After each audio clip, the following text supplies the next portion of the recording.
Today I'm going to make a Christmas gnome.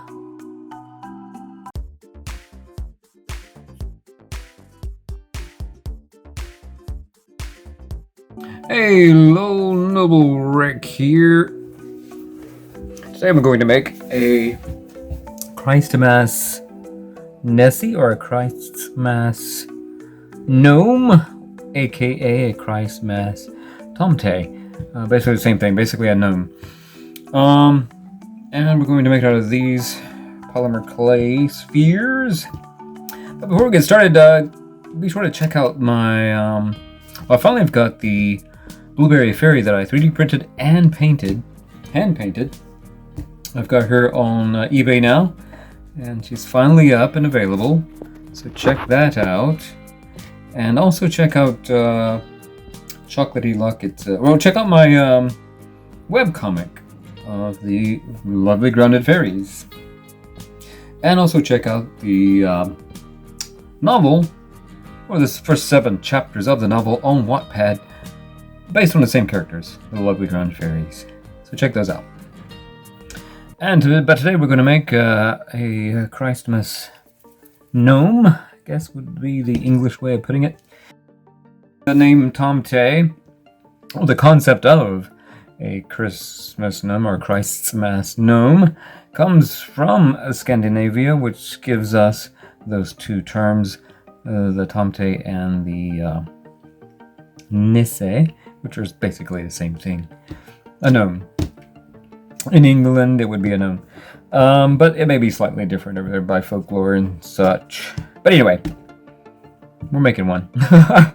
And here's what we need to make it. I'm going to make it, this one's going to be kind of simplified. It may be more fun that way too, so there's less pressure on, just make the spheres a certain size, and we'll make them a certain shape and create a gnome. Christ's Mass gnome. Sizes. For this one, this will be the body of the gnome. And it is, I'm looking from above here, definitely bigger than an inch. But it is not, if you were to measure it diameter-wise, I would say approximately 1.25 inches. And if you're off by the volumes of these, that's okay. Just kind of make sure that they are tapering down. Body, hat, beard, arms, feet, which stuck to my finger, and the nose. Just make sure they taper down in that order. Alright, let's get started. The body. The body is lavender. I thought lavender was a nice color. Lilac has a little more pink to it. This is my understanding. I could be wrong. Correct me if I am wrong. Oh! Speaking of correcting me, let me know where this thing came from. The Christmas gnome. I've been seeing them for decades now, I think. Yeah, I'm a few decades old. And, hey, I'm very curious about when we started seeing them like this, with the little nose and the little beard and the long hat. I'm curious, where did that start? I mean, it definitely started after the Nesse, or the tomte, or the gnome. But when did it start, the Christmas gnome? When did this particular design, the simplified gnome, when did that start? Let me know in the description, because I cannot find anything. I cannot find anything online about that. But if it leans toward the blue, it's lavender. And I think this is probably more lilac than lavender. Or am I saying that backwards? I did it backwards in the last video. Correct me if I'm wrong. Alright, how are we going to make this to a body? I'm thinking of the ones that I have often seen were shaped kind of conical. A little rounded on the bottom. Their bottom is rounded. Rolling it like this, I think, also helps smooth out the lumps. It's a nice smooth uniform surface. Make sure you got this teardrop shape. We kind of want it flat on top, I'm pretty sure. As I go along, I'll remember how I did it. I did it once before. I try to do these once before as I'm filming these. Do them off camera, then do them again on camera. To find the kinks in the design process. To get rid of those kinks in the design process. And also to streamline things, maybe. I think, oh, I wanted to say, stay away from the, if you got a color, now this, I have to say that this is not Craft Smart, not to my knowledge. It was wrapped up in a different wrapper, so I believe this is not Craft Smart. So what I'm about to say about this does not in any way dismerge that brand. I like that brand because it's soft right out of the package, and I do not know if that's because it's simply fresh. Maybe all polymer clay is that way, I don't know, but I found this one to be soft immediately out of the package. Saves conditioning time. It's just cool. I like it like that. It's handy. Less of a headache, saves time. But if you got a color like this one, which will get on your hands real easy, put it aside for the meantime and work on it last, because you will transfer that color to the other colors. So in this case, this red tends to smear on my hands pretty bad. So what I should do is probably deal with that red last. So I'm going to take my thumb, the roundness of my thumb, squish it down a little bit. That'll make his body shorter, stalkier, but what I'm mainly trying to do is make a place for his nose. Now, I've already done it, but starting with a sphere, you want to do the same thing with the nose. Flesh color. And of course, this flesh color could be any shade of human flesh. It can be dark to light. But maybe the beard will have to go along, relate to that to fit that better. But, you know, all races, I think, have a white beard when they get older. So, let's lay the nose on there like that. I think that what I've made here is about 3/4 of an inch. And I made a little trench right here on the top, the flattened top, for this nose to reach out. And make sure it sticks out a bit, because we're going to have the beard under here as well. And this nose, I think, is the, I don't know what you call the icon, the thing, the main idea about Christmas gnomes. Alright, there's his nose. I'm trying to make sure it's centered as well. This is the front. And if you look at it, it does seem to curl out more, and the back will also kind of curl in more. And I may have subconsciously chose the front for that reason. But again, this is supposed to be a simple project, and I'm making it complicated. Just basically a cone shape. Flatten it on top, make a trench for the nose. There's the nose. The white is the opposite of red, in that you can get stuff on it, and white doesn't overwhelm colors as well as other colors can overwhelm it. I found that to be pretty much true with any kind of medium, and you might see a little bit of pink coming off my fingers on there already. And one way to help that is to mix all that pink in thoroughly. But like I said, with white, that may not help. White's so easily overcome by other colors, but not so much able to overcome other colors itself. It's just what I've noticed. If you want pure white, keep your fingers clean. And keep it away from other colors. And it was I can't remember her name, but there was a YouTuber who said that one way to hide if you got colors on the surface or dirt on the surface, and you clean it as well as you can, you still got dirt on the surface, mix it all in, and it kind of blends it up. It'll take away, it'll hide in there. So hide that mess. All right. I think I will put the beard on later. Which leaves me with the red. Now let's go ahead and put the beard on now. Now what I'm doing is I'm basically pushing it down into a half circle. And let me know in the comments if you think it's handy for me to make spheres like this. I thought it was a handy way for you to the project to be uniform, and you can follow along and make virtually the same thing that I'm making. If you think about the exact shapes that I'm thinking of, and size relation to each other, you're going to more than likely get pretty much the same product or the outcome that I'm getting. That's the idea anyway, of making the volumes and the comments about shape. Now in this case I've made a half dome, like a turtle shell. You can see I made a notch up here for the nose, keeping in mind the size of the nose. And I'm basically pinching this end, the edges I should say, the edges of the turtle shell, which will end up being the beard, of course, and to making it thinner so it'll be closer to the body. Now, I'm beginning to think I'm overwhelming the body. Yes, I am. So I'm going to change the volume of this beard some. I'm going to cut some of the volume away. And just remember to eye it. Trying not to hide the body with the beard. Now, almost hiding it would be okay. You just want a little of that lavender to peek out around the beard. But why have the lavender if you're going to hide it, right? Nothing of lavender. I'm calling it lavender. It's probably more like lilac. It's a nice color. Pleasant color to the eyes. Okay, making the beard. Got a turtle shell. And you probably want it to be more teardrop. It's basically just half a circle. And I guess I should not be too, what's the word? Yeah, to make it too complicated. Let me make it simple.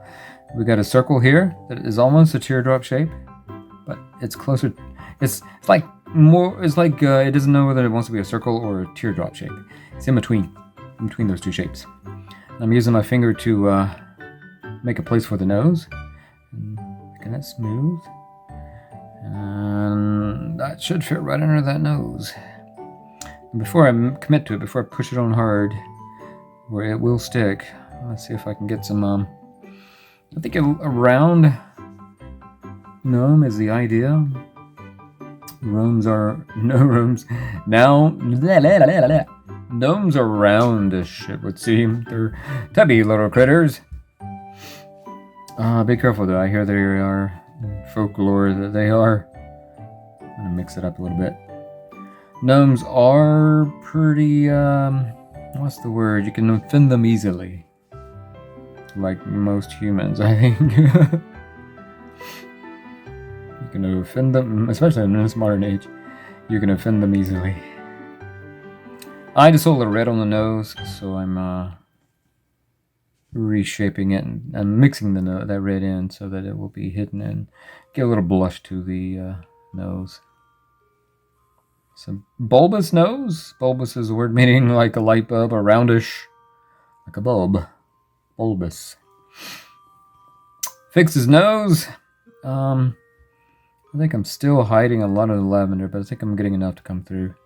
Let's go ahead and take the turtle shell and stuff it under his nose. Not too much, because we want his nose to be straight out. Don't push it up too much. Up too much. Alright, I'm committing. I'm pushing it to the body. You can see a little lavender around the beard. Oh, let's leave a little gap under here. We need that for the arms. And there we are. We got a teardrop circle shape. And that makes the beard. Got my nail in there. I'm kind of smoothing that out with the knife just because I got a nail in there. You can use any knife pretty much. Just be careful with it. This video is for adults. But it's family safe. Family friendly and office safe is what I mean to say. So what's next? I'm gonna save the hat to last because I think that's the main visual of this figurine. So let's go ahead and no. I'm gonna obey my rule of keeping the red, the bleeding color, the color that leaches off onto, not leaches off. That's the opposite of what I'm trying to say. The color that tries to get on to you. I'm going to try to avoid that color. Alright. And normally, I'm eyeing it here, but normally you'll see me cut the cylinder in half. But I'm just not being too picky with it in this case. This is just a fun craft. But what I am doing is making it skinny right here and roundish on the ends. But I want it to be as one side as much like the other as possible. Now, because I know where I'm going with this, before I separate them, let me go ahead and flatten it down a little bit. They are going to be I want them to be kind of close to the body. Kind of roundish, but they'll have a flat side right there. It's like dentures to me. Anyway, put your dentures back down and flatten them out a little bit here. Make a U shape. It might be cool if it was like not a U, but more like a circle. Half circle. In other words, I want these to have a good curl to them, even all the way down to the end of the arm. And I'm going to cut it in half. Of course, I'm eyeing this rather than measuring. And you're going to have that flat edge. Now I don't want it to be a flat like that, so I'm going to round it off. I do want it to be tapered down to a flatness.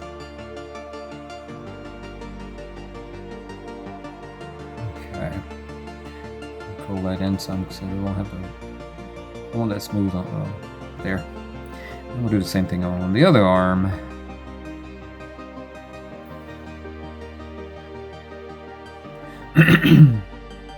Now this part is going to be under the beard. It's going to have his hands under his beard in this particular design. And for something that's so fun, it's kind of funny calling it a design. I'm rolling it under a little bit too because I don't want that rough edge. I want it nice. So basically you got a curves from the tapers up to a large size, and it's curving and it's flat on one side, and you got flat ends. Nice smooth flat ends. Don't want those to look eggy. And that's the whole thing about art. I think art's about beauty mainly, generally, perhaps not always. Oops, I nailed his beard. We're not finished with the beard, by the way. So I don't think that's all you're going to do to the beard.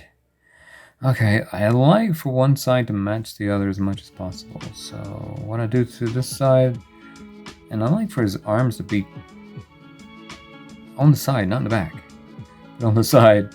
So let's tuck his hand under his beard and kind of curl this into that. His shoulder will be where shoulders go, on the side, not the back. So I have to do a little bit of bending here. Right. Close his beard up a little bit there. So be careful of that. Don't close his beard up. Because I'm going to tuck his arm under there, or his hand, rather the end of his arm under there. I've seen these, they're very simple. The Christmas gnomes are very simple. And that's part of the fun of them, I suppose. And the mystery of them, because you can't see their eyes, you can't see their faces. I'm shaping it, trying to maintain that teardrop-ish, roundish shape. And I guess it doesn't matter if it looks like he's pushing his beard up right there where his hands are. I don't think I like that too much. I want the beard to kind of just hide his hand, or not be overwhelmed. Not the shape of the beard, I don't want to be changed because of that, but I suppose it's not too bad if it has to happen. His arm going under, I mean.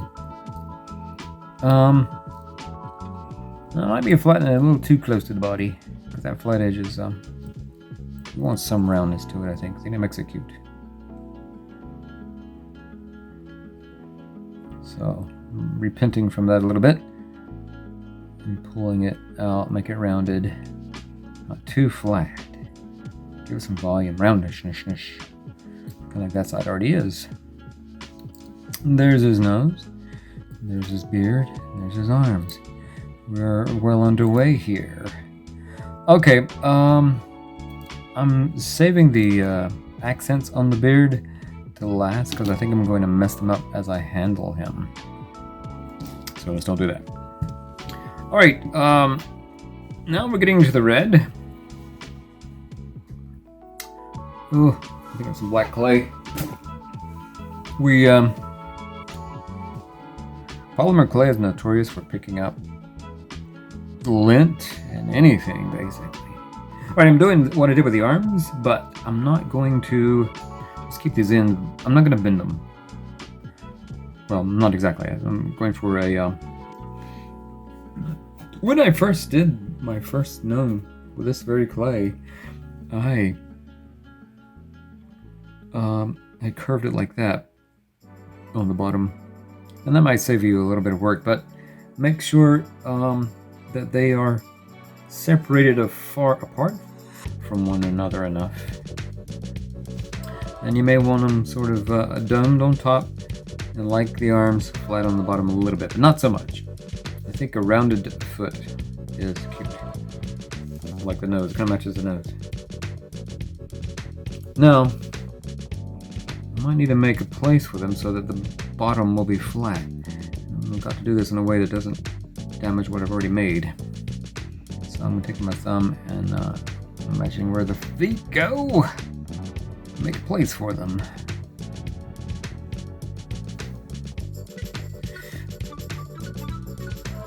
Now we got the flat side down, obviously, and the roundish side up. There's his feet.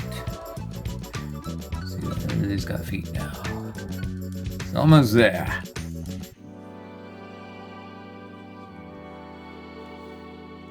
I'm pushing him down. I may have squatted him a little too much, but that's kind of like a gnome.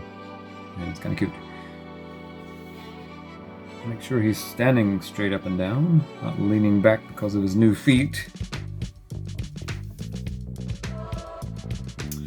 And I'm going to show you what we got so far.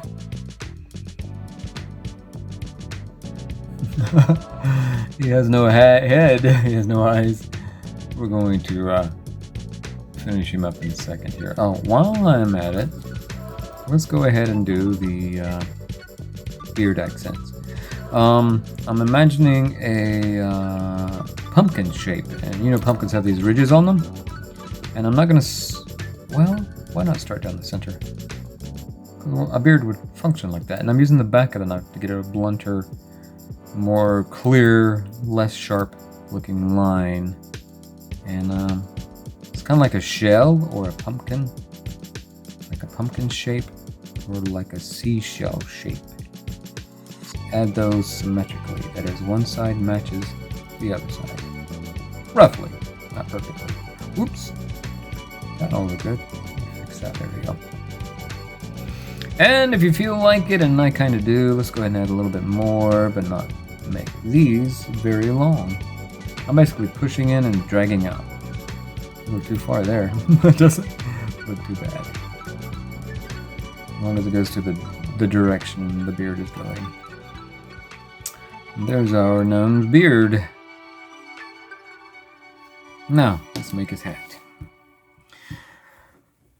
This is probably the funnest part of the gnome. Just make a cone. It's going to be about 1 inch wide on the bottom. Maybe a little bigger might be nice. And what I'm doing now after making the cone, go ahead and make sure the outside is smooth. Tapers up to a nice pointy point. Getting a crease there. Let me see if I can just cut that off and smooth it into a point.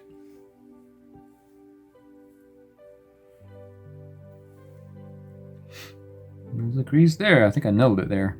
And that's not a positive kind of nailing it. And again, I'm probably being a little too picky here about something that's supposed to be fun. Alright. Got your cone shape, got your bottom, it's about 1 inch diameter bottom, and a little bigger is probably cool. And little tip, you might want to not to press that too tightly. You want it to be a little roundish. I think that makes it cute to have the edges rounded and not too sharp like paper. It doesn't need to be, we get a flat top to put it on, so I guess we need to worry about doming the inside of it, or concaving the inside of it too much. But what I do want to do, looking at the shape of it here, this one, if you look at it from side view, it looks like this is sticking down further, so I'll use that as the back. And the part that, looking at it from the other way, that this part's lower than that part will be where the nose goes. Take a look at your clay and it'll quote-unquote speak to you as to where it needs to go. Of course, you can force your will on it and change it up and push that up and pull this one down, but that'll be a little extra more work for you. Alright, so looking at it, I see that this is going to be the back because it is lower, and this is going to be the front because it is higher, and that's where I'm going to push. I'm trying to debate which finger I should use. Try not to misshape it with the rest of your hand as you put a place, or make a place, for the nose. A little indentation, and that goes for the shape of the nose. It's big down to small, and so should the concave or the hole be for that, where it meets the nose. What might be cute too is also to have a little bit more volume over the nose, like the nose is pushing up on the cap, the pointy cap. And again, I want that to be kind of blunt. Excuse me. Well, that's it. That's the last part. Wait a second. I think I'd like this to be a little thinner and a little further down. Draping over his head, draping over his neck, draping over his shoulders a little bit. Just a little bit. So I'm pulling down. Softly, not grabbing into it, but just softly pulling down. Alright, I think we've got the shape we need. And you just squeeze that down gently, of course. You don't want to misshape the rest of his body. Just make it make good contact so that, and I'm pushing down too, because the idea of Christmas gnomes is that they sort of hide their top part almost completely. Now, if you want to, you can make some hair, but I'm not going to do that here. Christmas gnome is basically the hat and the beard and the nose. Now, I'm using the I got a bit of clay on me there, so I took off the top. Let's bend the top a little bit. Add a little character to it. Bend the top. I'm going to add a few wrinkles here where the top bends. And again, I'm using the back side to get a really wide, very clear looking, very visible crease. And let's make a crease above. And I'm putting this at sort of a diagonal. Not exactly, straight, but at a slight diagonal. I'll make this one bigger and another one just a little smaller above it, showing that the nose is pushing up on the cap. And there's your Christmas gnome, Nesse, or Tomte. Alright. Hope you enjoyed that. I hope you enjoyed making that. I hope yours turns out beautiful, or cool, or neat, however you want to term it. I hope you enjoy it, and catch you later. Let's make something cool together. Thanks for watching.